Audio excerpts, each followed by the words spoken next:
दोस्तों आज हम बात करने वाले हैं बेसिक मैथमेटिक्स के ऊपर। एक्चुअली इसे वन शॉट में लेंगे और इतनी बेहतरीन ढंग से आपको बताऊंगा कि आज के बाद कोई भी प्रॉब्लम नहीं होगा। बेसिक मैथमेटिक्स में एक्चुअली जितने भी फिजिक्स में यूज में आते हैं उन्हीं सारे चीज़ों को मैं डिस्कस करूंगा। तो चलिए स्टार्ट करते हैं बिना टाइम को वेस्ट किए हुए। Let's start. सबसे पहले हम बात करेंगे एक ट्रायंगल पे, यानी कि 3, 4, 5 वाले रूल पे, जो कि ये ट्रायंगल बहुत ज़्यादा काम आते हैं हमें बेसिक मैथमेटिक्स में। तो सबसे पहले मुझे क्या करना है, इसको ड्रॉ करना है और समझने की कोशिश करना है ध्यान से। सबसे छोटा एंगल इसमें से आपको कौन सा लग रहा है, या फिर सबसे छोटा साइड इसमें से कौन सा लग रहा है, तो यही लग रहा होगा। तो ये 3 हो जाएगा और इससे बड़ा 4 और ये 5। सिंपल है। उसके बाद सिंपली देखेंगे कि सबसे छोटा साइड के सामने कौन सा एंगल है, तो ये एंगल है, इसीलिए 37 डिग्री ये हो जाएगा। और जो एंगल जो बच गया वो 53 डिग्री हो जाएगा और ये एक्चुअली 90 डिग्री होता है। ठीक है, यहाँ तक समझ में आ चुका है। अब मैं बात करता हूँ कि कैसे आप पहचानेंगे कि किसी भी ट्रायंगल में, यानी कि राइट एंगल ट्रायंगल में एक्चुअली कौन सा बेस होता है और कौन सा हाइपोटेन्यूस, कौन सा परपेंडिकुलर। तो ध्यान से देखिएगा, ये मान के चलिए 90 डिग्री है। 90 डिग्री के ठीक सामने वाला जो साइड होता है वो एक्चुअली हाइपोटेन्यूस होता है, और जो थीटा आपको बोले, ये थीटा या फिर ये थीटा, जो भी थीटा बोले, उसके सामने वाला जो साइड होता है वो एक्चुअली इस थीटा के सामने ये साइड है, तो ये परपेंडिकुलर हो जाएगा, जो बच गया वो बेस हो जाएगा। सिंपल, आप याद रख लो। क्योंकि अगर ऐसा ट्रायंगल अगर आपको दे दे ये 90 डिग्री हो, तो थोड़ा सा इसमें आप कन्फ्यूज़ हो सकते हैं कौन सा बेस होगा, कौन सा एक्चुअली ये कौन सा हाइपोटेन्यूस होगा इसमें। तो यहाँ तक अगर आपको समझ में आ चुका है तो अब हम चलते हैं आगे। ध्यान से देखिएगा, अगर आप यहाँ तक समझ चुके हैं तो सिंपली आप एक चीज़ करिए, साइन थीटा का वैल्यू और कॉस थीटा का वैल्यू मुझे लिख करके बताइए। और हो सकता है तो कॉट थीटा, टैन थीटा, सभी थीटा के वैल्यू मुझे लिख करके दिखाइए। एक्चुअली मैं वैसे रिलेशन भी बताऊंगा साइन थीटा और कॉस थीटा के बीच में क्या रिलेशन है, tan theta, cot theta, cosec theta, sec theta के सभी के। ठीक है, तो वैसे मैं इसका फॉर्मूला लिख देता हूँ। Sine theta is equals to perpendicular upon base, perpendicular upon hypotenuse, और cos theta is equals to base upon hypotenuse. यहाँ से आप सिंपली 37 डिग्री का भी और 53 डिग्री का दोनों का निकाल करके मुझे बताएंगे कमेंट सेक्शन में। अब चलते हैं हम अगले पॉइंट पे, अगले एक्चुअली टॉपिक समझिए जो समझिए आप। तो वो है हमारे पास फर्स्ट है sine square theta is equals to क्या होता है। तो sine square theta plus cos square theta is equals to 1 होता है। ये बात अगर आपको मालूम है तो एक बात मुझे बताइए, sine 2 theta is equals to क्या होता है। ध्यान से सोचिए, sine 2 theta is equals to होता है 2 sine theta cos theta. Simple है, ये दूसरा नंबर आपका फॉर्मूला हो जाता है। और अब हम बात करते हैं थोड़ा सा मेन इंपॉर्टेंट मुद्दे पे। एक्चुअली तीसरा नंबर, ये जो फार्मूला है, एक्चुअली ये फार्मूला है tan 2 थीटा। एक्चुअली इसका फॉर्मूला क्या होगा, ध्यान से आप सोच के बताइए। इसका actually 2 tan theta by 1 plus tan theta. Simple, 2 tan theta upon 1 plus tan theta. और अब बात करते हैं cos 2 theta is equals to क्या होगा। cos 2 theta is equals to होगा cos square theta minus sine square theta. Simple, ख़त्म। अब हम बात करेंगे sine A plus B, sine A minus B, cos A plus B, cos A minus B, tan A plus B, tan A minus B. इन सारे formula पे बात करेंगे। तो ध्यान से देखिए, sine A plus B is equals to हो जाएगा sine A cos B plus cos A sine B. ठीक है, अब सिंपली हम करना क्या, यहाँ पे माइनस है बीच में, तो यहाँ पे सिंपली हम माइनस डाल देंगे, बाकी सब कुछ को ऐसा ही हम उतार देंगे। ठीक है, तो मैंने उतार दिया है। ठीक है, अब ध्यान से देखने की बात यह है कि cos A plus B is equals to cos A cos B. यहाँ पे थोड़ी सी मैं चेंज किया हूँ, cos A cos B minus, यहाँ पे माइनस देना पड़ेगा, यहाँ प्लस है बट यहाँ पे माइनस देना पड़ेगा, और साइन ए साइन बी। सिंपल। और इसके बाद कॉस ए माइनस बी का फॉर्मूला लिखने के लिए यहाँ पे सिंपली हमको माइनस के जगह पे अब हमको प्लस करना होगा। प्लस रहे तो माइनस करना है और माइनस रहे तो प्लस करना है। ठीक है, सिंपल है। तो ध्यान से देखिए, तो जैसा कि आप यहाँ पे देख रहे हैं कि cos A cos B plus sign A sine B, सिर्फ यहाँ पे मैं साइन का चेंज किया हूँ और सिंपल है। लेकिन याद रखना है कि प्लस का माइनस करना है और माइनस का प्लस करना है। ठीक है, अब बात करते हैं tan A plus B is equals to क्या होगा। Tan A plus B is equals to क्या होगा। एक्चुअली ये आपको पता ही है कि सिंपली हम tan A plus tan B करेंगे, मतलब प्लस है तो प्लस करेंगे अभी, लेकिन 1 minus tan A tan B करेंगे। ये सिंपल है। अब देखो, टैन ए माइनस बी को लिखने के लिए सिंपली हम टैन ए माइनस, यहाँ पे माइनस है इसीलिए टैन बी। ठीक है, और 1 plus tan A tan B. ख़त्म। सिंपल है यार, अगर ध्यान से देख लोगे ना तो दूसरी बार याद करने की ज़रूरत नहीं पड़ेगा, मैं आपको गारंटी के साथ कहता हूँ। तो चलिए अगले पॉइंट्स पे चलते हैं, ध्यान से देखिए। अब हम इन सभी को कॉस थीटा और साइन थीटा के साथ रिलेट करते हैं। तो tan theta is equals to sine theta by cos theta होता है, और cot theta is equals to इसका उल्टा, यानी कि tan थीटा जो होता है ना वो कॉट थीटा का उल्टा होता है। तो इसीलिए हम cos theta upon sine theta करेंगे। अब हम चलते हैं कोसैक थीटा और सैक थीटा पे, ध्यान से देखिएगा। दोस्त तुम टेंशन मत लो, तुमको PDF मिल जाएगा, अभी सिर्फ ध्यान से देखो। तो यहाँ पे कोसैक थीटा और sec theta equals to 1 upon sine theta, और sec theta is equals to 1 upon cos theta. Simple याद रख लो, और कुछ भी याद करने की ज़रूरत नहीं। अब हम चलते हैं आगे, आगे चलते हैं, ध्यान से देखिएगा। दोस्त क्या आपको पता है कि 1 डिग्री इज इक्वल्स टू होता है 60 मिनट। जी हाँ दोस्तों, तो यहाँ पे आप लिख सकते हो कि 1 degree is equals to 60 minute, इसका मतलब हुआ 60 मिनट्स, ठीक है। अब वो भी लिख सकते हैं हम कि 1 degree is equals to 60 into 60 second, ऐसा भी हम लिख सकते हैं। तो आप यहीं से यूनिटरी मेथड लगा करके और पता कर सकते हो कि actually 1 minute is equals to कितना डिग्री होता है। तो मैं वैसे लिख भी देता हूँ, 1 minute is equals to 1 upon 60 degree होता है। कितना होता है? 1 अपॉन 60 डिग्री होता है। ये आप याद रखोगे। अब चलते हैं हम आगे, ध्यान से देखना। जब इतना बात अगर आप समझ चुके हो तो सिंपली याद रखो कि pi is equals to 180 degree होता है। तो अब हम क्या करेंगे कि डिग्री से हम रेडियन में कन्वर्ट करेंगे, मतलब इक्वेशन को एक्चुअली जो हमारे पास क्वेश्चन आएगा अभी का भी देख दूंगा मैं, और रेडियन को अब हम डिग्री में कन्वर्ट करेंगे। और ध्यान से देखो आप कैसे हम करते हैं। एक्चुअली अगर 2π/9 लिखा रहे तो सिंपली आप क्या करोगे, तो सिंपली मुझे इसे अगर डिग्री में अब हमको कन्वर्ट करना है तो सिंपली पाई की जगह पे 180 डिग्री रख देंगे। 2 इंटू 180 डिग्री हम रख देंगे और 9 से डिवाइड कर देंगे, जो कि यहाँ पे देख रहे हो आप। और सिंपली हम काट के 9 दूनी 18, टोटल हो जाएगा हमारे पास 40 डिग्री। सिंपल, ख़त्म। अब सिंपली हमको अगर मान के चलिए इस डिग्री से इस पाई में कन्वर्ट करना रहा, रेडियन में कन्वर्ट करना रहा, तो सिंपली अब हम उसको कैसे करेंगे। तो मान लीजिए मेरे पास 60 डिग्री ही मान लेते हैं हम, 60 डिग्री है। तो सिंपली हम 60 डिग्री को रेडियन में कन्वर्ट करने के लिए π/180 से मल्टीप्लाई कर देंगे, π/180 से मल्टीप्लाई कर देंगे। और मल्टीप्लाई करने पे 6 3 18, यानी कि π/3 हमारा करेक्ट आंसर आता है। ठीक है, यहाँ तक अगर आपको समझ चुके हो तो अब हम चलते हैं आगे, ध्यान से देखना। एक्चुअली अब हम बात करेंगे small angle approximation. Actually small angle approximation में सिंपल है और आपको ट्रिक के साथ मैं बताऊंगा। इतनी सिंपल है कि आज के बाद आप कंफ्यूज ना होंगे। सिंपली कॉस थीटा में आप 1 याद रखो, कॉस थीटा का वैल्यू 1 रखना है।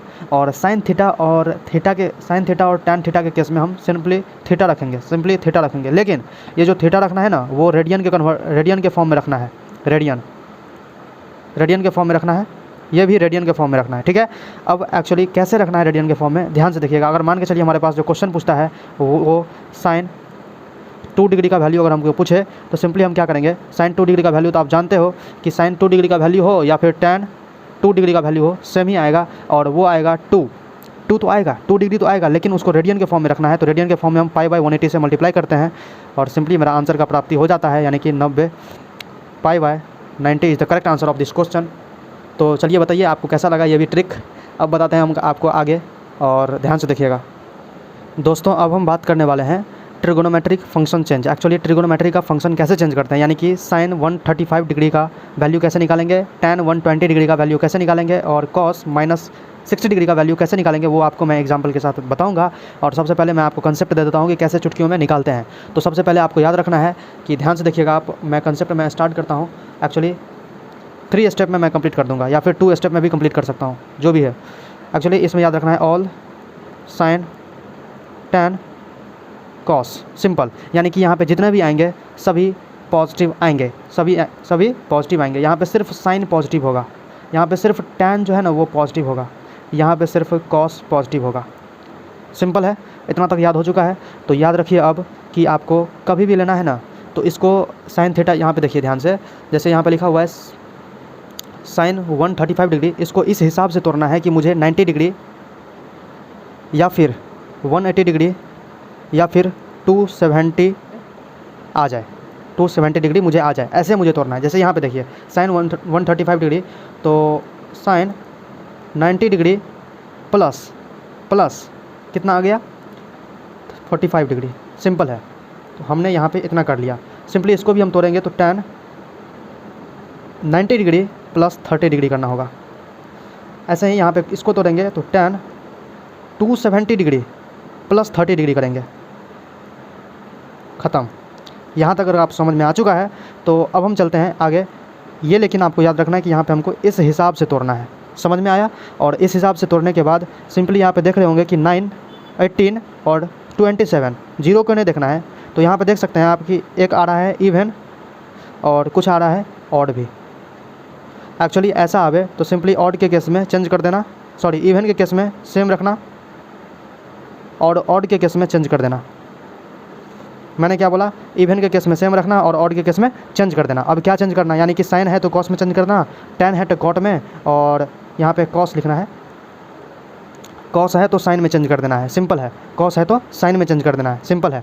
अब बात करते हैं हम कि कैसे अब इसको कंप्लीट करते हैं हम। तो सिंपली साइन 90 प्लस 45 डिग्री है, तो इसको हम सॉल्व करने की कोशिश करते हैं। एक्चुअली देखिए, सबसे पहले तो हमको याद करना है कि 90 डिग्री यहाँ पे ऑड है, तो इसका मतलब है ऑड है। तो सबसे पहले हम क्या करेंगे, ऐसे बना लेंगे और 90 प्लस 45 जाना है। 90 प्लस 45 यानी कि यहाँ पे आएगा। तो साइन को देखो, एक्चुअली ऑल साइन, यहाँ पे साइन सिर्फ पॉजिटिव होता है।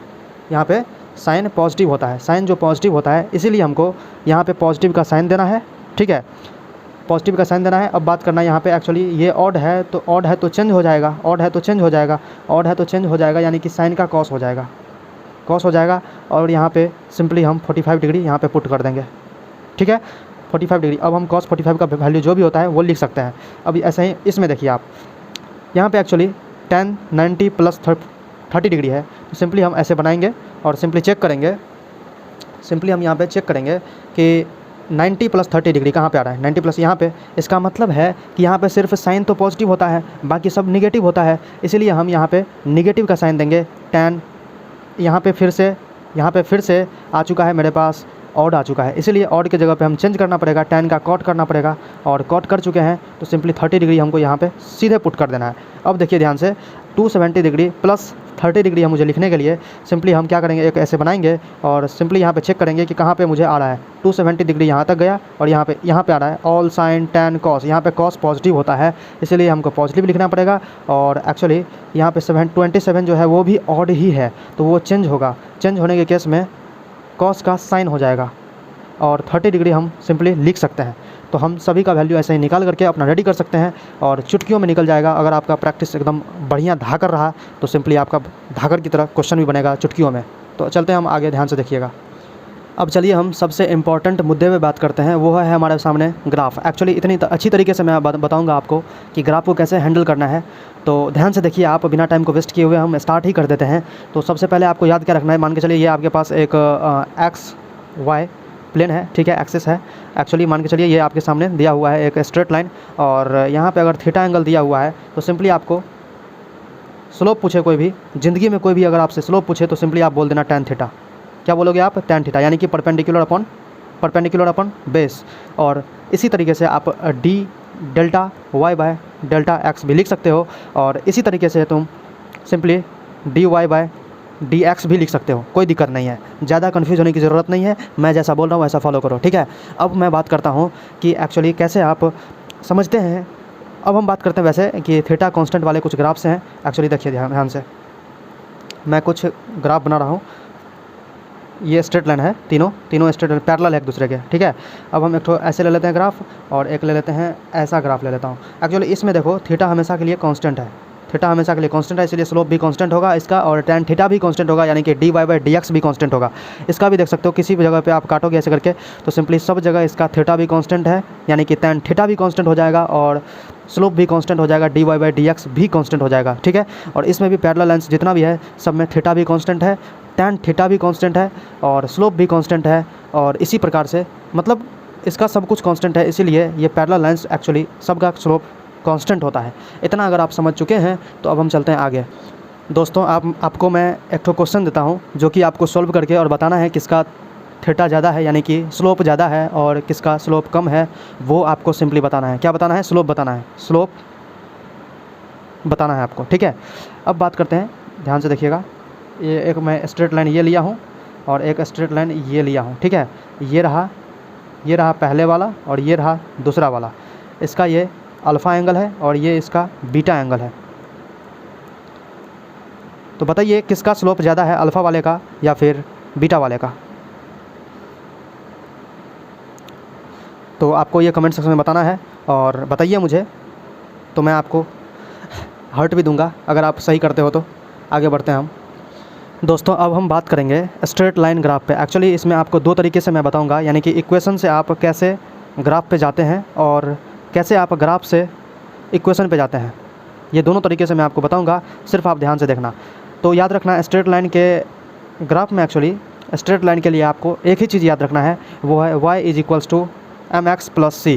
क्या बोला मैंने? y is equals to M X plus C. अभी का अभी आप याद कर लो इस इक्वेशन को, और यही इक्वेशन आपको हमेशा के लिए काम आएगा। तो मान के चलिए मैं इक्वेशन लिखता हूँ y is equals to 3x plus 2। मैं सिंपल इक्वेशन ले लिया हूँ। तो सिंपली आपको अगर बोला जाए ड्रॉ करने के लिए ग्राफ, तो सिंपली आप ये इक्वेशन नीचे रख दोगे, ये इक्वेशन हमेशा रखोगे, y is equals to M X plus C, और सिंपली c का वैल्यू और m का वैल्यू मुझे चाहिए। m यहाँ पे स्लोप है और c y इंटरसेप्ट है, ठीक है। तो c इक्वल्स टू आता है 2 यानी कि प्लस 2 आ जाता है, और m इज इक्वल्स टू आता है 3 यानी कि प्लस 3 यानी कि पॉजिटिव स्लोप है यहाँ पे। तो यहाँ तक मालूम हो चुका है। तो सिंपली हम समझेंगे कि कैसे इसका ग्राफ बनता है। तो हम y एक्सिस और x एक्सिस हम बना लेते हैं पहले। तो बना लिए हैं जैसा कि आप यहाँ पे देख रहे हैं। तो सिंपली हम क्या करेंगे, अब y और मतलब c इंटरसेप्ट 2 है हमारा, c इंटरसेप्ट हमारा 2 है। तो y इंटरसेप्ट हमारा 2 है, तो सिंपली y 2 प्लस में है ना, तो इसलिए प्लस में 2 ले लेंगे। और मुझे ऐसे हिसाब से स्लोप लिखना है कि इसका स्लोप पॉजिटिव 3 आ जाए, प्लस में 3 आ जाए। प्लस में 3 कैसे आएगा? अगर हम ऐसा बनाएंगे तब, या फिर ऐसा बनाएंगे तब? सोच के बताइए। तो उससे पहले मैं आपको बता देता हूँ कि कैसे आप पहचानेंगे कि एक्चुअली स्लोप जो है वो कैसे हम पता करते हैं कि पॉजिटिव है या फिर निगेटिव है। उससे पहले मैं आपको वो बता देता हूँ। इसके लिए हम सिंपली 4 ग्राफ ले लिए हैं, ठीक है। एक्स एक्सिस है और ये वाई एक्सिस और ये वाई एक्सिस सिंपली हम ले चुके हैं। अब हम इसी में 4 कंडीशंस लेंगे। एक ये कंडीशन, सिंपली अब देखो यहाँ पे एक्चुअली आप कहीं पे भी कट करोगे तो सिंपली आपको 0 डिग्री दिखेगा। क्या दिखेगा? 0 डिग्री हमेशा के लिए दिखेगा। तो इसका मतलब है थीटा कांस्टेंट है। क्या है? थीटा यहाँ पे कांस्टेंट है, यानी कि स्लोप 0 है, स्लोप 0 है, ठीक है। अब यहाँ पे देखो एक्चुअली स्लोप जो है वो मतलब थीटा जो है 90 डिग्री है। तो tan 90 डिग्री का वैल्यू क्या लिखता है? tan 90 डिग्री का वैल्यू होता है, स्लोप यहाँ पे आ जाएगा, tan 90 डिग्री का वैल्यू हो जाएगा इनफाइनाइट, यानी कि स्लोप भी इनफाइनाइट हो जाएगा, ठीक है। अब बात करते हैं कि इसमें कैसे कंडीशन वाले, इस कंडीशन में क्या करें। यहाँ पे तो थीटा 90 डिग्री से ज़्यादा है, यहाँ पे तो थीटा 90 डिग्री से कम है। तो सिंपली अगर 90 डिग्री से थीटा अगर 90 डिग्री से अगर ज़्यादा देखने को मिले और कंडीशन आता है 90 डिग्री से कम वाला, एक्चुअली कम वाले में क्या करना है? 90 डिग्री से कम है, जहाँ पर 90 डिग्री से कम है थीटा, वहाँ पे सिंपली हमको पॉजिटिव करना है, क्योंकि tan 90 डिग्री से ज़्यादा कम वाले को पॉजिटिव आता है और tan 90 डिग्री से ज़्यादा वाले को निगेटिव आता है साइन। इसलिए यहाँ पे निगेटिव करना पड़ेगा और यहाँ पे पॉजिटिव करना पड़ेगा। ये आप याद रखना, इसमें कन्फ्यूज मत होना। 90 डिग्री से कम वाले को पॉजिटिव लेते हैं और 90 डिग्री से ज़्यादा वाले को निगेटिव लेते हैं, ठीक है। यहाँ तक अगर आप क्लियर हो चुके हो तो अब हम आपको बताता हूँ कि एक्चुअली इसका क्या कंडीशन चलेगा। ध्यान से देखिएगा। तो यहाँ पे देखिए, अगर ये एंगल है 90 डिग्री से ज़्यादा और ये एंगल है 90 डिग्री से कम, 90 डिग्री से तो कम, यहाँ पे हमको पॉजिटिव लाना है। इसीलिए पॉजिटिव लाने के लिए मुझे एंगल चुनना पड़ेगा 90 डिग्री से कम वाला। 90 डिग्री से कम वाला एंगल जो होता है वो पॉजिटिव होता है, देख सकते हो आप यहाँ पे। तो 90 डिग्री से कम वाला पॉजिटिव लेना पड़ेगा। तो सिंपली हम इसी को लेंगे, इसीलिए मेरा ये आंसर हो जाएगा। Sorry for that. तो हमारा जो आंसर हो जाएगा वो, यानी कि ये ग्राफ मेरा करेक्ट आंसर होगा, ये ग्राफ मेरा आंसर नहीं करेक्ट होगा। इसलिए इतना तक आप समझ चुके हो। तो अब हम चलते हैं अगले पॉइंट पे। ध्यान से देखिएगा, आपका ग्राफ ख़त्म ही करने वाला हूँ अब बहुत जल्दी ही। तो सबसे पहले आपको याद क्या रखना है, अब हम बात करेंगे हाइपरबोला वाला ग्राफ पे।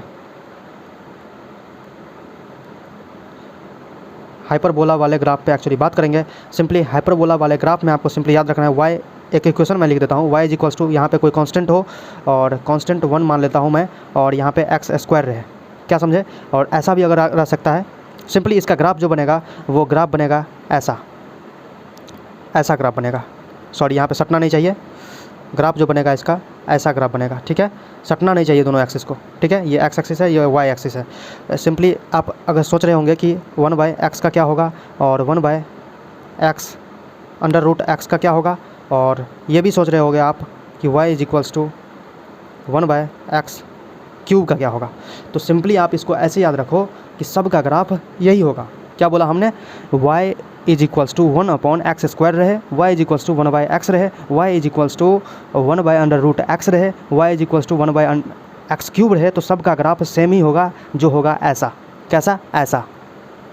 आया समझ में, ऐसा ग्राफ होगा। लेकिन इस सब में फ़र्क क्या है, एक्चुअली इस सब में फ़र्क क्या है, तो सुनना ध्यान से। एक्चुअली इस सब में फ़र्क क्या है, एक्चुअली इस सब में फ़र्क क्या है, सुनना ध्यान से। मैं एक कंडीशन ये लेता हूँ, एक कंडीशन ये लेता हूँ, एक कंडीशन मैं ये लेता हूँ, ठीक है। एक कंडीशन और ले लेता हूँ ऐसा, क्योंकि चार्ट है, ये फर्स्ट, ये सेकंड, ये थर्ड, ये फोर्थ ले लेता हूँ, ठीक है। अब सिंपली हमको याद रखना है, अब सिंपली हमको याद रखना है कि आप अगर जीरो से आगे बढ़ते हो, जीरो से अगर आप आगे बढ़ते हो, तो सिंपली आपको जीरो से आगे बढ़ते हो, तो जितना आगे बढ़ोगे आप, जितना आगे बढ़ोगे उतना आपका ग्राफ स्टीफ होगा। क्या होगा, खड़ा होगा, स्टीफनेस बढ़ेगा, यानी कि स्टीफनेस बढ़ता है, स्टीफनेस इंक्रीज होगा,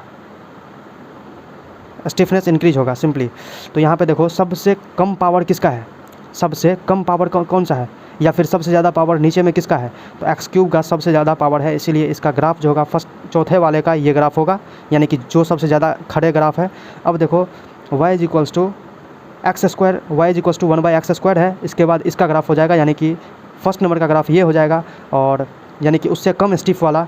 और उसके बाद चलते हैं हम y is equals to 1/x रहे, तो सिंपली हमको ये सेकंड पे मार देना है, और लास्ट वाला ये ग्राफ हो जाएगा, क्योंकि सबसे ज़्यादा झुका हुआ यही ग्राफ है। सबसे स्टीफ मतलब होता है खड़ा होना, तो स्टीफ मतलब खड़ा होना, तो खड़ा वाला चौथा नंबर हो गया। और तीसरा वाला जो यानी कि y is equals to 1/√x हो गया, ये एक्चुअली इसका ग्राफ हो जाएगा। इतना तक समझ में आ चुका है, यानी कि जीरो से पावर में, नीचे में पावर में जीरो से अगर आप आगे बढ़ाते हो तो आपका स्टीफनेस बढ़ेगा, आपका स्टीफनेस जो है वो ग्राफ का बढ़ेगा। अब चलते हैं हम पैराबोला ग्राफ पे कैसे हम टैकल करते हैं, उसके साथ ध्यान से देखना दोस्तों। अब हम बात करेंगे पैराबोला ग्राफ पे। एक्चुअली पैराबोला ग्राफ कैसे, इसका इक्वेशन जो होता है y इज इक्वल्स टू कोई कांस्टेंट ले लीजिए और सिंपली आप x² कर दीजिए, ये आपका पैराबोला ग्राफ का एक्चुअली इक्वेशन है। तो ऐसा भी आप लिख सकते हो, आपके मन में आ रहा होगा y is equals to x, y is equals to x³, y is equals to, लिखते जाओ मस्ती में, √x, सब का बताऊँगा मैं, डोंट वरी।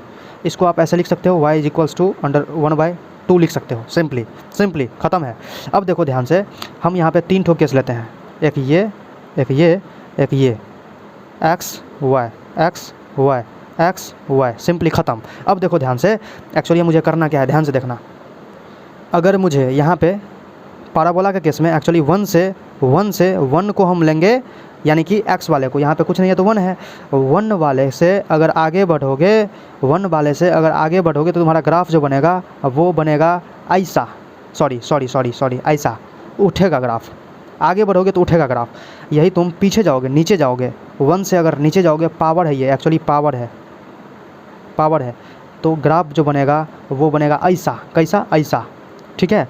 तो यहाँ पे देखो एक्चुअली ये कैसा है, x⁻1 है, तो 1 वाले के लिए कैसा ग्राफ बनेगा, आगे बढ़ोगे तो ऐसा, नीचे जाओगे तो ऐसा, और अगर 1 रहे तब क्या करोगे, तो सिंपली ऐसा, कांस्टेंट।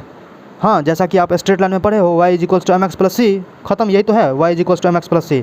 इसलिए हमका ये जो बनेगा y मतलब सेकंड केस का जो बनेगा, एक्चुअली ये सेकंड केस का है, तो सिंपली ये ऐसा कांस्टेंट सा ग्राफ बनेगा।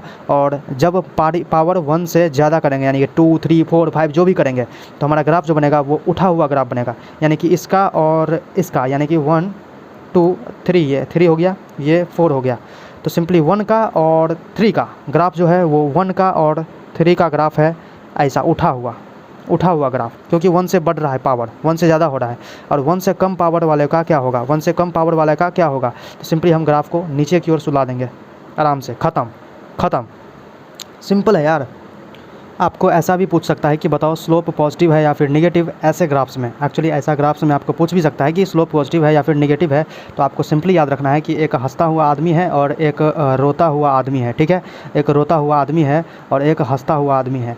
हंसने वाले का ये हंसने वाला आदमी है, इसीलिए इसका पॉजिटिव हो जाएगा और ये इसका नेगेटिव हो जाएगा। सिंपली आप ऐसे याद रख सकते हो। और सिंपली इसको याद रखने के बाद अब करेंगे क्या, तो इसको हम जैसा इसके जैसा कौन सा दिख रहा है, ये इसका मतलब नेगेटिव। ये कैसा आदमी है, हंसता हुआ आदमी है, यानी कि ये पॉजिटिव। ये कैसा आदमी है, ऐसा जाएगा, ये ऐसे एक्सटेंड होगा। एक्चुअली ये कैसा आदमी है, ये हंसता हुआ आदमी है इसलिए पॉजिटिव, ये रोता हुआ आदमी है यानी कि ये निगेटिव, और ये ऐसे जा रहा है यानी कि ये निगेटिव हो जाएगा। और ये इसका देखो आप सिंपली ऐसा आएगा तो यानी कि इसके साथ मिल रहा है यानी कि ये भी निगेटिव होगा। और इसका देखो आप ऐसा जा रहा है यानी कि ऐसे जाएगा तो सिंपली इसका भी पॉजिटिव होगा। और इसका देख सकते हो आप ऐसे जा सकता है, अगर ऐसा जाएगा तो सिंपली हम याद रखेंगे कि ये एक्चुअली निगेटिव होगा। यहाँ तक अगर आप समझ चुके हो कि स्लोप कैसे हम पता करते हैं कौन सा नेगेटिव या फिर कौन सा पॉजिटिव, तो चलिए आगे बढ़ते हैं, क्योंकि चुटकियों में समझने वाला बात सब है ये सब। इतनी अच्छी तरीके से मैं आपको बता रहा हूँ कि अब हम इसी प्रकार से बात करते हैं कि साइन थीटा और कॉस थीटा का ग्राफ एक्चुअली कैसे बनाते हैं। तो सिंपली याद रखना है कि साइन थीटा का ग्राफ जो होता है वो ओरिजिन से स्टार्ट होता है और ऐसे बनता है ग्राफ, क्योंकि बहुत यूज होता है कि साइन थीटा और कॉस थीटा के ग्राफ का। और कॉस थीटा का जो ग्राफ होता है वो एक्चुअली यहाँ से स्टार्ट होता है। कहाँ से? यहाँ से स्टार्ट होगा और ऐसे चलेगा, ख़त्म है। अरे सही बता रहा हूँ, ऐसे ही होता है। दोस्तों अब हम आ चुके हैं सबसे इम्पॉर्टेंट मुद्दे पे इस चैप्टर के, वो है डिफरेंशिएशन एंड इंटीग्रेशन। इसको इतनी अच्छी तरीके से मैं आपको बताऊंगा कि आज के बाद आपको प्रॉब्लम भी नहीं होगा और आपका प्रॉब्लम भी सॉर्ट आउट हो जाएगा, गारंटी के साथ कहता हूँ, ध्यान से देखिएगा। सबसे पहले तो हम बात करते हैं कि एक्चुअली इसका डिफरेंशिएशन और इंटीग्रेशन का सिग्निफिकेंस क्या है। तो सबसे पहले ध्यान से सुनिए, एक्चुअली मुझे करना क्या है, एक एक्स एक्सिस और ये वाई एक्सिस लेता हूँ और एक स्लोप बना देता हूँ यहाँ पे थीटा एंगल से, ठीक है। तो सिंपली आपको याद रखना है कि स्लोप मैं आपको बताया ही हूँ कि slope is equals to tan theta होता है, is equals to perpendicular upon base होता है, और इज इक्वल्स टू आप simply dy by delta x लिख सकते हैं, और इसी को आप dy बाय dx लिख सकते हैं। इसी को मैं यूज करने वाला हूँ डिफरेंशिएशन में। अब बात करते हैं इंटीग्रेशन की, क्योंकि मैं इसीलिए साथ साथ लेके जा रहा हूँ कि आपको कन्फ्यूजन होगा ही नहीं आज के बाद। सिंपली हम क्या करेंगे, कोई ले लेते हैं ऐसा रैंडम ग्राफ और एक्स वाई एक्सिस लेता हूँ मैं। एक्चुअली इसका जब एरिया निकालने की बात आती है तो सिंपली हम कैसे निकालेंगे, ये तो थोड़ा सा टेढ़ा मेढ़ा है, इसका एरिया कैसे निकालेंगे, सिंपली इसको एरिया निकालने के लिए मुझे क्या करना पड़ता है, तो इंटीग्रल यही है, इंटीग्रेशन का साइन यही है, इसी को यूज करना पड़ता है मुझे, इंटीग्रेशन वाई डी एक्स, यानी कि इंटीग्रेट करना पड़ेगा मुझे, इंटीग्रेशन से मेरा इसका आंसर निकल जाता है। तो इसी को हम बोलते हैं area under curve, area under ये curve, area under Y X curve, ठीक है, समझ में आया। अब चलते हैं हम आगे, ध्यान से देखिएगा दोस्तों। अब हम आ चुके हैं इसके एप्लीकेशन पे, और मान के चलिए y इज इक्वल्स टू अगर x to the power n दिया हो तो सिंपली हम dy बाई डी एक्स निकालने के लिए यहाँ पे हम y की जगह पे ये वैल्यू को रख देंगे। क्या करेंगे, y की जगह पे इस वैल्यू को रख देंगे, यानी कि d into x to the power n कर देंगे, और सिंपली हम यहाँ पे dx कर देंगे। सिंपल है। dx करने के बाद अब इसका डिफरेंशिएशन एक्चुअली निकाले कैसे, उसका चुटकी में ट्रिक देखिए। इसका चुटकी में यहाँ पे मैंने क्या बता रहा अभी, डिफरेंशिएशन मैं अभी बता रहा हूँ, इस साइड बताऊंगा इंटीग्रेशन, ठीक है। अब हम डिफरेंशिएशन के केस में डिफरेंस निकालेंगे, डिफरेंस -1 डिफरेंस करेंगे, माने कि निगेटिव माइनस करेंगे 1 को, ठीक है।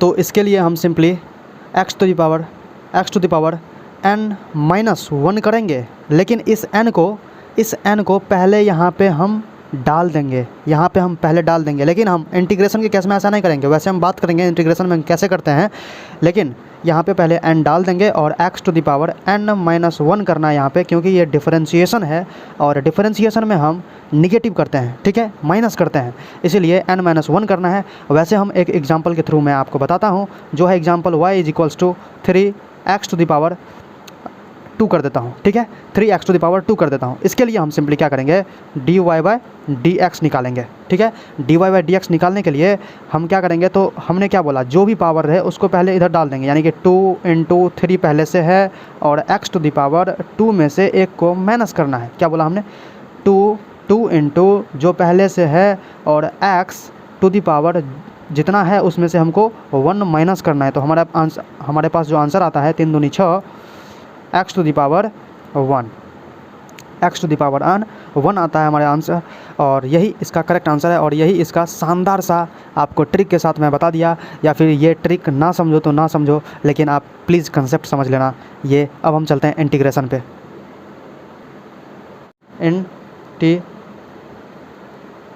चुटकी में कैसे सॉल्व करते हैं। अगर मान के चलिए y is equals to x to the power आपको n ही रहे, तो मैंने आपको बोला ये इंटीग्रेशन का साइन है और y dx निकालना पड़ता है, इसके लिए हम सिंपली क्या करते हैं, y की जगह पे हम इसका वैल्यू रख देंगे। क्या करेंगे, y की जगह पे इसका हम वैल्यू रख देंगे, तो हमारे पास जो वैल्यू होगा वो x to the power n हो जाएगा। अब इसको हम dx से कर देंगे, यानी कि ये फंक्शन ये जो चेंज नहीं होना चाहिए, सेम होना चाहिए, ठीक है। ये अगर चेंज हो जाता है तो हम थोड़ा सा दूसरा मेथड है उस हिसाब से निकालना पड़ता है, लेकिन ये हमेशा हमेशा के लिए सेम रहेगा आपके सिलेबस में, नीट के सिलेबस में। एक्चुअली इसी को ध्यान में रखते हुए करना है। तो सिंपली हम क्या करेंगे, इसका जो वैल्यू निकालेंगे वो होगा मेरे पास, यहाँ पे बोल रहा है इंटीग्रेशन, तो डिफरेंशिएशन का ठीक उल्टा होता है इंटीग्रेशन में। और इंटीग्रेशन में इसीलिए हम, जैसे कि हम डिफरेंशिएशन में माइनस करते थे तो यहाँ पे +1 करना है, यानी कि यहाँ पे टू दी पावर n है तो n में +1 कर दीजिए, +1 तो कीजिए, लेकिन यहाँ पे बट्टे में n+1 को डाल दीजिए। क्या बोला हमने, यहाँ पे फिर से जो रिजल्ट निकलेगा उसको हमको नीचे लेके आना है, पीछे नहीं लेके जाना है इस बार। जैसे मान के चलिए, हम फिर से एक एग्जांपल मैं लेता हूँ, कट गया क्या, सॉरी फॉर दैट, अगर नहीं समझ में आया तो फिर से समझ लीजिए। x n+1 कर दीजिए और बाय n+1 नीचे कर दीजिए, ठीक है। यहाँ तक समझ में आ चुका होगा। अब जैसे कि हम एक एग्जांपल ले लेता हूँ, उससे मैं समझाने की कोशिश करता हूँ, ध्यान से देखिएगा। तो हमारे पास जो एग्जांपल है y = x⁻3, फिर से वही एग्जांपल मैं लेता हूँ, और इंटीग्रल y dx से हम सिंपली निकालेंगे इंटीग्रल x⁻3 dx, ठीक है। यहाँ तक अगर आपसे समझ में आ चुका है तो हम चलते हैं आगे। तो ध्यान से देखिएगा, अगर हमको ऐसा बोल दे तो सिंपली हमको इंटीग्रेशन है इसलिए +1 करना पड़ेगा, यानी कि x⁻3 में हमको +1 करना पड़ेगा, और +1 करने के बाद बट्टे में 3 + 1 को जोड़ करके टोटल जो होगा मेरा रिजल्ट, उसको हम 3 + 1 को लिख देंगे यहाँ पे। तो सिंपली आपका जो आंसर होगा, यानी कि x⁴/4 आपका आंसर ये करेक्ट है, ठीक है। इतना। अब हम बात करते हैं कि साइन थीटा और कॉस थीटा वाले जितना भी होता है, tan theta, cot theta, cosec theta, sec theta, कैसे डिफरेंशिएशन इंटीग्रेशन के साथ खेलते हैं, चुटकियों में कैसे खेलते हैं, गारंटी के साथ कहता हूँ, याद करा के छोड़ूंगा। ध्यान से देखो, मेरे पास जो है वो साइन एक्स का डिफरेंशिएशन, अभी मैं डिफरेंशिएशन पे बात करूँगा। साइन एक्स का कॉस एक्स होता है, कॉस एक्स का साइन एक्स, लेकिन मैं निगेटिव दूंगा, बाद में दूंगा, वो ट्रिक के साथ दूंगा। ध्यान से अभी देखो, सिर्फ साइन का कॉस, कॉस का साइन, उल्टा, ठीक उल्टा। अब देखो टैन का, टैन एक्स और कॉट एक्स, टैन एक्स का सेक स्क्वायर एक्स और कॉट एक्स का कोसेक स्क्वायर एक्स। इसका भी उल्टा है और इसका भी उल्टा है, इसका भी ठीक उल्टा है, मतलब उल्टा उल्टा सब कुछ चल रहा है। टैन एक्स का sec square X, cot X का कोसेक स्क्वायर एक्स, और उसके बाद सेक एक्स का sec X tan x, cosec X का cosec X cot X, tan X का उल्टा हो गया यहाँ पे सेक एक्स का उल्टा हो गया, सेक एक्स का उल्टा हो गया, यानी कि सेक एक्स का sec X tan x, cosec X का कोसेक एक्स कॉट एक्स, और कॉट एक्स का cosec X square X, tan X का sec square X, cot X का साइन एक्स का कोसेक एक्स, कॉस एक्स, ठीक है। अब सिंपली जिसके पास पीछे सी लगा हुआ है, जिसके पास पीछे सी लगा हुआ है, उसके आगे में जाके माइनस का साइन लगा दो, लगा दिया सिंपली। अब इसको ध्यान से एक बार देखो, और गारंटी के साथ कहता हूँ आपको याद हो जाएगा, इसको आप गारंटी के साथ कहता हूँ मुझे याद हो जाएगा, एक्चुअली आपको याद हो जाएगा। ध्यान से देखो आप, क्योंकि मैं खुद याद करके बैठा हूँ, मैं भी कोई बड़ा टीचर नहीं हूँ एक्चुअली, और मैं भी एक छोटा सा स्टूडेंट हूँ, और आपको मैं अपना ज्ञान आपको देना चाहता हूँ एकदम अच्छी ट्रिक के साथ। तो यही मेरा ट्रिक है, साधारण सा ट्रिक है लेकिन गजब ट्रिक है, तुरंत याद कराने वाला ट्रिक है। अब हम थोड़ा सा छोटा सा बचा हुआ है, एक्चुअली कंसेप्ट बचा हुआ है। ये तो अभी डिफरेंशिएशन आप पढ़े ना, साइन एक्स का कॉस एक्स डिफरेंशिएशन होता है, कॉस एक्स का माइनस साइन एक्स डिफरेंशिएशन, ये सब पढ़ा आपने। एक्चुअली इसी को आप ठीक उल्टा कर दोगे तो आपको इंटीग्रेशन भी निकल जाएगा। इसी को आप ठीक उल्टा, कॉस एक्स का साइन एक्स, लेकिन साइन एक्स का आपको इंटीग्रेशन पूछे तो आप इस माइनस को यहाँ पर पलट करके, यानी कि साइन एक्स का इंटीग्रेशन आप बोलोगे cos x, sec square x का इंटीग्रेशन होगा tan x, cosec square x का इंटीग्रेशन हो जाएगा माइनस कॉट एक्स, क्योंकि ये माइनस इधर जाएगा, सेक एक्स टैन एक्स का इंटीग्रेशन हो जाएगा सेक एक्स, और कोसेक एक्स कॉट एक्स का माइनस, ये माइनस इधर जाएगा, और कोसेक एक्स इसका इंटीग्रेशन निकल करके आएगा। यहाँ तक अगर आपको समझ में आ चुका है तो अब हम थोड़ा सा बात करते हैं कि अगर हमारे पास बोल दे कि e⁻x का डिफरेंशिएशन क्या होगा, तो हम बोल देंगे e⁻x ही होगा दोस्त, और e⁻x का डिफरेंशिएशन e⁻x होगा, और इंटीग्रेशन भी सेम टू सेम होगा, क्योंकि आप यहाँ से फिर यहाँ पे जाओगे तो आपको सेम ही चीज़ मिलेगा देखने को।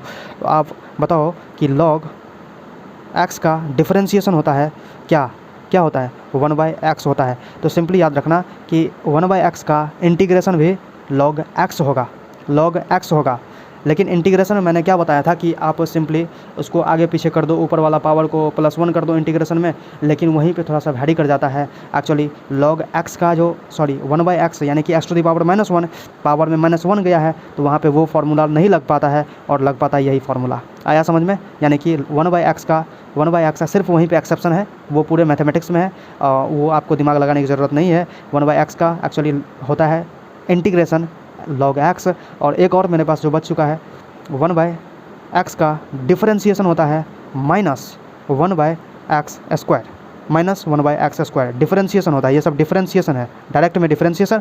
और पीछे जाओगे आप तो सिंपली ये इंटीग्रेशन होगा, और ये इंटीग्रेशन एक्चुअली क्या होगा, 1/x² का इंटीग्रेशन होता है 1/x, और 1/x का डिफरेंशिएशन हो जाएगा -1/x²। समझ में आया? यहाँ तक समझ में आया? तो हम थोड़ा सा बात करते हैं चेन रूल सब पे, एडिशन रूल पे, डिफरेंशिएशन इंटीग्रेशन दोनों के, ध्यान से सुनिएगा, थोड़ा ऐसा बचा हुआ है। अब हम बात करते हैं कि डिफरेंशिएशन और इंटीग्रेशन का एक्चुअली एडिशन रूल कैसे काम करता है और सब्सट्रैक्शन रूल कैसे करता है। आसान है और सिंपल है, ध्यान से देखना। पहले देखो, actually addition rule subtraction rule same ही होता है, एक्चुअली सेम ही होता है। सिर्फ इसमें करना क्या होता है, जहाँ पे माइनस है ना, जहाँ पे माइनस है वहाँ प्लस, जहाँ पे माइनस है वहाँ पे माइनस दे दो, जहाँ पे प्लस है वहाँ पे प्लस दे दो। सिंपली इंडिविजुअली सभी को इंटीग्रेट कर दो या फिर डिफरेंशिएट कर दो, कोई दिक्कत नहीं है। इंटीग्रेट या फिर डिफरेंशिएट इंडिविजुअली कर दो। जैसे आप यहाँ पे देख रहे हैं कि y = 2x² + 3x दिया हुआ है, और मुझे बोल रहा है एक्चुअली ये एडिशन है, यहाँ पे प्लस लगा हुआ है, यहीं पे माइनस रहता तो नेगेटिव सब्सट्रैक्शन हो जाता। इसी प्रकार से इसका बोलो मुझे कि डिफरेंशिएशन निकालो। डिफरेंशिएशन निकालने के लिए हम dy/dx लिखेंगे सिंपली हम लिखने के बाद, और यहाँ पे सिंपली 2x² है, इसीलिए यहाँ पे 4 यानी कि 2 इधर चला जाएगा, 2 इधर चला जाएगा, x 2 में से 1 माइनस कर देंगे, 2 में से 1 माइनस कर देंगे, यानी कि यहाँ पे 1 हो जाएगा आंसर। प्लस 3x है, यहाँ पे क्या है 3x है, तो सिंपली हम x⁻1 है तो 1 को हम इधर करेंगे और उसमें से -1 कर देंगे, यानी कि 0 हो जाएगा इसका पावर, यानी कि सिंपली हम 3 लिख सकते हैं। ठीक है, किसी कांस्टेंट का डिफरेंशिएशन हो जाता है 0, और किसी भी एक वेरिएबल वाले को x⁻ जैसे 1 है तो इसका सिंपली इसको हटा दीजिए वेरिएबल टर्म को, और सिर्फ कोफिशिएंट वाले टर्म को सिंपली यहाँ पे रख दीजिए, सिंपल है। अब हम मान के चलिए इसी का इंटीग्रेशन निकालें, तो इंटीग्रेशन कैसे निकालते हैं ध्यान से देखिएगा।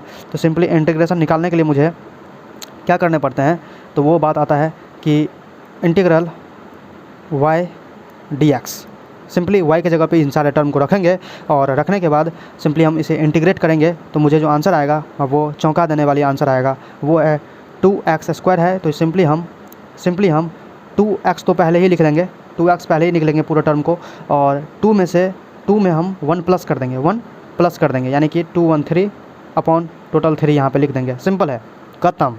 जी हाँ दोस्तों, और प्लस करके सिंपली अलग अलग डिफरेंशिएट करेंगे या फिर इंटीग्रेट करेंगे अलग अलग पकड़ के। अब हम यहाँ पे 3x है तो सिंपली हम 3x ऐसे ही लिख देंगे, और x⁻1 है तो यहाँ पे +1 और हो जाएगा, तो यहाँ पे 2 हो जाएगा, और 2 होने के नाते यहाँ पे 2 यहाँ पे भी आ जाएगा। यहाँ तक अगर आपको समझ में आ चुका है तो अब हम चलते हैं कि मल्टीप्लिकेशन रूल और डिवीज़न रूल डिफरेंशिएशन में कैसे काम करता है। एक्चुअली मुझे इंटीग्रेशन में डिवीज़न रूल और मल्टीप्लिकेशन रूल पढ़ना नहीं है, और डिफरेंशिएशन में मैं पढ़ लेता हूँ कि कैसे हम मल्टीप्लिकेशन रूल और डिवीज़न रूल पे काम करते हैं, वो ध्यान से देखिएगा, सिंपल है और बहुत टेक्निकल है भी। तो अब हम बात करते हैं मल्टीप्लिकेशन रूल एक्चुअली डिफरेंशिएशन में कैसे काम करता है। तो सिंपली इसमें कुछ नहीं है, एक्चुअली आप पढ़ा होगा कि UV मेथड आपने पढ़ा होगा। मान के चलिए मैं एग्जांपल भी लेता हूँ, y = x sin x, simple है। तो इसके लिए आप देख सकते हैं यहाँ पे कि इसको हम ऐसे भी लिख सकते हैं, x को मल्टीप्लाई करना है sin x का, उसका हमको डिफरेंशिएशन निकालना है। क्या करना है? डिफरेंशिएशन निकालना है। तो यार सिंपल है, क्या है? सिंपल है कि एक को सेम टू सेम रखो और दूसरे को डिफरेंशिएट कर दो, प्लस दूसरे को सेम टू सेम रखो और पहले को डिफरेंशिएट कर दो। तो देखो dy/dx निकालने के लिए हम पहले x को कांस्टेंट किए और sin x का cos x मैं डिफरेंशिएट करके लिख दिया हूँ, cos x, plus sin x को सेम टू सेम रखा हूँ और x को मैं फिर से अभी डिफरेंशिएट कर दिया हूँ। x को डिफरेंशिएट करूँगा तो कितना मेरा आंसर आएगा, सोच के बताओ। डिफरेंशिएट करूँगा तो अरे यार 1 आंसर आएगा, तो sin x को 1 से मल्टीप्लाई कर दूंगा, यही मेरा हमारा करेक्ट आंसर होगा। अब हम चलते हैं कि कैसे हम डिवीज़न रूल पे काम करते हैं, यानी कि डिफरेंशिएशन में डिवीज़न रूल पे कैसे काम करते हैं, ध्यान से देखना। एक्चुअली डिवीज़न रूल पे अब हम बात करने वाले हैं। ऑफ डिफरेंशिएशन, ठीक है। तो हम बात करते हैं कि मान के चलो तुम्हारे पास y is equals to x upon sine x रे है, तो इसमें u बाई भी मेथड काम करता है। कौन सा मेथड? u बाई भी मेथड काम करता है। एक्चुअली हम क्या करेंगे, इस v को यहाँ पे v स्क्वायर कर देंगे, और यहाँ पर भी हम क्या करेंगे, तो एक को पकड़े रहेंगे और दूसरे को डिफरेंशिएट कर देंगे, और दूसरे को पकड़े रहेंगे और एक को डिफरेंशिएट कर देंगे। तो कैसे करेंगे वो इस एग्जाम्पल के थ्रू हम जानते हैं, और ध्यान से आप देखिए और समझने की कोशिश कीजिए। तो हम dy बाई डी एक्स लिखेंगे। सिंपली हम जैसा आप यहाँ पे देख रहे हैं कि v को v स्क्वायर किए हैं, उसी तरह से हम यहाँ पे साइन को साइन स्क्वायर करेंगे, साइन स्क्वायर x कर देंगे। समझे यहाँ तक? अब हम क्या करेंगे, तो इसको ऊपर वाले को कांस्टेंट रखेंगे और इसको नीचे वाले को डिफरेंशिएट कर देंगे, यानी कि x और नीचे वाले को डिफरेंशिएट करेंगे तो कितना होगा, मल्टीप्लाई करना है, तो साइन का कॉस x मतलब डिफरेंशिएशन की तरह ही आप चलेगा, ठीक है। और फिर से हम माइनस यहाँ पे लगाएंगे, यहाँ पे डिवीजन रूल है इसीलिए हम माइनस लगा के काम करेंगे। और अब हम इसको कांस्टेंट रखेंगे साइन x को, और हम डिफरेंशिएट करेंगे x को, तो x को डिफरेंशिएट करेंगे तो कितना आएगा, 1, ख़त्म। यही आपका करेक्ट आंसर है, डिवीजन रूल ऑफ डिफरेंशिएशन। अब हम बात करते हैं कि चेन रूल कैसे काम करता है। सुनिएगा ध्यान से, बहुत इंपॉर्टेंट है और बहुत ही लाजवाब है। क्या है? लाजवाब है। तो चेन रूल पे बात करते हैं, एक्चुअली मान के चलिए y is equals to sine x तो होता है, लेकिन x स्क्वायर डाल दे तो आपको क्या करिएगा, आप कुछ नहीं कर सकते हैं। आप सिंपली जो आपको बोले वो आपको करना है। तो साइन x का जो आपको चेन रूल, यही इसी को बोलते हैं हम चेन रूल के थ्रू, जो ओरिजिनल होना चाहिए वो नहीं हो करके कुछ अलग होता है, तो इसीलिए उसका जो डिफरेंशिएशन हम करेंगे, यानी कि dy बाई डी एक्स करेंगे, तो वो चेन रूल के थ्रू होता है। वो चेन रूल कैसे काम करता है वो सिंपली ध्यान से सुनिए। जो भी आपको एबनॉर्मल दिया हुआ है, जो जैसा होता था नॉर्मली वैसा नहीं दे करके क्या चीज़ उसमें डिफरेंस किया है, तो यहाँ पे x के जगह पे x स्क्वायर डाल दिया। क्या किया है? x के जगह पे x स्क्वायर डाल दिया है, वही किया है ना। तो आप क्या करो, x के जगह पे जहाँ पे डाला है x के जगह पे, यहाँ पे आप सिंपली x मान करके आप बना दो, तो साइन का कॉस हो जाता है ना, तो कॉस करो, और x के जगह पे यहाँ पे क्या दिया हुआ है, एक्स स्क्वायर दिया हुआ है, ऐसा लिख दो। और लिखने के बाद यहाँ पे सिंपली मल्टीप्लाई का चिन्ह दो। मल्टीप्लाई का चिन्ह देने के बाद अब क्या करो, तो जो तुमको एबनॉर्मेलिटी दिया हुआ है, यानी कि नॉर्मल के बदले में जो भी चीज़ दिया हुआ है उसको अब डिफरेंशिएट करके लिख दो, यानी कि 2x आपका करेक्ट आंसर हो जाएगा। आया समझ में? आई होप आ गया होगा। अगर आप दोस्तों, अब हम बात करने वाले हैं मैक्सिमा मिनिमा या फिर मैक्सिमम वैल्यू मिनिमम वैल्यू को कैसे पता करते हैं चुटकियों में। आपको इतनी अच्छी तरीके से बताऊंगा मैं कि आज के बाद आपको प्रॉब्लम भी नहीं होगा। तो पहले हम कुछ इंट्रो पे बात करते हैं, वो ध्यान से सुनिए। मान के चलिए हमारे पास एक ग्राफ है, वो बोल रहा है कि ऐसे गया वैसे हुआ, वैसे हुआ वैसे हुआ, ऐसे गया ऐसे हो गया, ऐसे हो गया, मतलब कांस्टेंट हो गया। क्या हुआ? हंसने की बात नहीं है दोस्त, हंसने की बात नहीं है। ये हमारे पास क्या है, मिनिमा है, मैक्सिमा है, वो कैसे पता करेंगे, तो वो ध्यान से देखिए। आप क्या करेंगे, ध्यान से देखिए आप। इसके लिए आपको सिंपली एक आदमी बनाना है, मतलब 2 आदमी बनाना है, एक हंसता हुआ एक रोता हुआ। ये आदमी हैं जो कि आप हैं, जी हाँ दोस्तों आप ही हैं।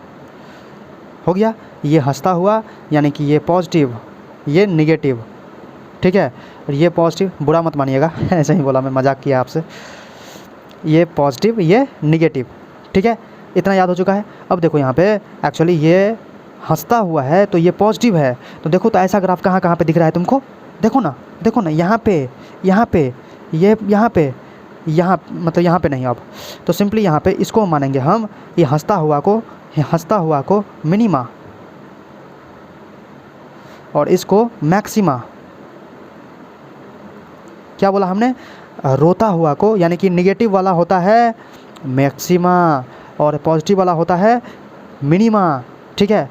तो जो ऐसा दिख रहा है आपको, जो ऐसा दिख रहा है वो मिनिमा, तो ऐसा कौन सा दिख रहा है, ये मिनिमा, ये है मिनिमा, यानी कि इस यहाँ पे जो होगा वो पॉजिटिव होगा, वैल्यू जो होगा वो पॉजिटिव होगा और पॉजिटिव वैल्यू आना चाहिए।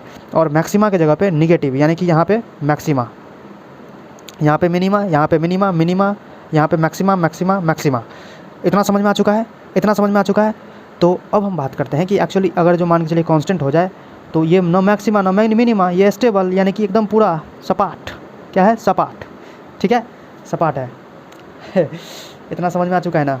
अब चलते हैं हम आगे। अब बात करते हैं कि कैसे हम चुटकियों में निकालते हैं एक्चुअली चुटकियों में कैसे हम वैल्यू मैक्सिमम वैल्यू निकालते हैं, मिनिमा वैल्यू निकालते हैं और मैक्सिमा मिनिमा को कैसे पता करते हैं। तो सिंपली याद रखिए आप, एक मैं इक्वेशन लेता हूँ, क्या लेता हूँ, मैं एक इक्वेशन लेता हूँ, वो इक्वेशन है y = 2x² + 3x। सिंपल मैं ये इक्वेशन ले चुका हूँ। अब हम क्या करेंगे कि dx यानी कि एक बार डिफरेंशिएशन करेंगे और जो मेरा वैल्यू आएगा, यानी कि मेरे पास जो वैल्यू आता है वो क्या आता है, वो वैल्यू आता है 4x + 3। ये हमारे पास डिफरेंशिएशन करने के बाद, फर्स्ट डिफरेंशिएशन करने के बाद ये वैल्यू आता है। और ये वैल्यू जब आएगा मुझे, उसको हम 0 से इक्वेट कर देंगे। मैक्सिमम वैल्यू या फिर मिनिमम वैल्यू निकालने का भी मैं आपको ट्रिक बता रहा हूँ। 0 से इक्वेट कर देंगे और जो हमारे पास वैल्यू आएगा, यानी कि 4x = -3 आएगा और x = -3y4 आएगा। यानी कि ये जो वैल्यू आया वो एक्चुअली यहाँ से मुझे पता लगेगा। अब ये वैल्यू जो हम पता करें, ये वैल्यू जाकर के इस मेन इक्वेशन में जाकर के पुट जो करेंगे, तब मालूम पड़ेगा कि एक्चुअली ये मैक्सिमम वैल्यू है या फिर मिनिमम वैल्यू है। यहाँ से मुझे पता लग सकता है, ठीक है। तो इसका वैल्यू जो अगर निगेटिव आएगा तो समझ जाना कि मैक्सिमा होगा, यानी कि निगेटिव मैक्सिमा और पॉजिटिव मिनिमा। ये वैल्यू जाके पुट करना, तब तुम्हारा मैक्सिमम वैल्यू या फिर मिनिमम वैल्यू निकलेगा। अब बात करते हैं कि कैसे आप मैक्सिमा मिनिमा निकालते हैं चुटकियों में। ध्यान से देखिएगा, यहाँ पे फर्स्ट ही डिफरेंशिएशन किए हुए थे। अब हम बात करेंगे कि डबल डिफरेंशिएशन कैसे निकालते हैं। तो ये रहा हमारे पास इक्वेशन, ये इक्वेशन है और फर्स्ट डिफरेंशिएशन का वैल्यू x = 0 से इक्वेट जब किए हुए थे तो हमको -3/4 आया था। तो ये हमारा रहा फर्स्ट डिफरेंशिएशन जो किए थे उसका एक्चुअली इक्वेशन। तो अब हम d2y/dx² करने वाला है, यानी कि इसी को कहते हैं हम डबल डिफरेंशिएशन = इसका अब हम डिफरेंशिएट करना है। अब इसके आगे मुझे डिफरेंशिएट करना है, तो सिंपली हम कैसे करेंगे, तो यहाँ पे 4 आंसर हो जाएगा। यानी कि यही हमारा डबल डिफरेंशिएशन करने के बाद जो आता है वैल्यू, वो एक्चुअली बताएगा कि मुझे ये मैक्सिमा है या फिर मिनिमा है। तो यहाँ पे पॉजिटिव वैल्यू है एक्चुअली ये जो पॉजिटिव वैल्यू है, तो हम समझ जाएंगे कि ये मिनिमा होगा। क्या होगा, यहाँ पे नेगेटिव साइन के साथ आता तो समझ जाते हैं हम मैक्सिमा है। तो यहीं पे दोस्तों आपका जितना भी कंसेप्ट था, मैं एक एक कंसेप्ट को क्रिस्टल करते हुए गया। और वैसे मैं जितना भी चीज़ मैंने अभी पढ़ाया है सभी को मैं डिस्क्रिप्शन बॉक्स में लिंक दिया हुआ है PDF का, वो वहाँ से भी आप डाउनलोड करके रिवाइज कर सकते हो। और thank you, bye, have a nice day, bye bye.